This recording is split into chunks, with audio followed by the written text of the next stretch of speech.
যে কোনো মানুষ কোনো ধর্ম হতে পারে না। ফার্স্ট অফ অল কথা, প্রত্যেকটা মানুষ ধর্ম নিরপেক্ষ হতে পারে না।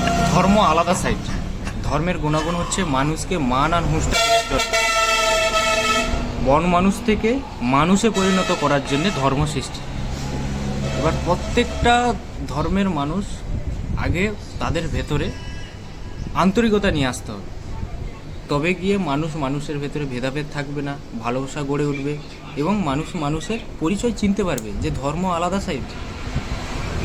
আর যেসব ফটোগুলো দিলাম যেসব ভাইদের, মুসলিম ভাইয়েরা, ওরা হচ্ছে প্রাকৃতিক জ্ঞান নিরপেক্ষ ব্রেন ওদের।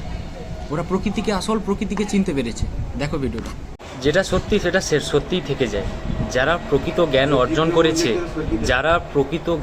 করেছে, প্রকৃতির জ্ঞান নিয়েছে, তারা কোনোদিন সত্যিটাকে দাবাতে পারবে না। আমি বলছি কোনো মুসলিম, হিন্দু, কোনো খ্রিস্টান, কোনো বিরোধী না।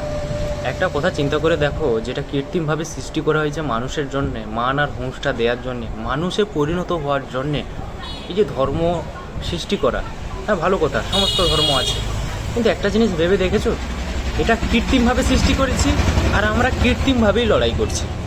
কিন্তু একটা জিনিস ভেবে খুব হাস্যকর লাগে, যেটা সবার ভাবা উচিত, যেটা মাটির নিচ থেকে যে জলটা আমরা পান করছি, যে কোনো ব্যাপারে সেটা নিচ থেকে ওপরে তোলা হচ্ছে, তারপরে আমরা পান করছি, জলটা ফুরিয়ে আসছে, তাই সেটার তো বিরোধ কোনো দিন শুনিনি।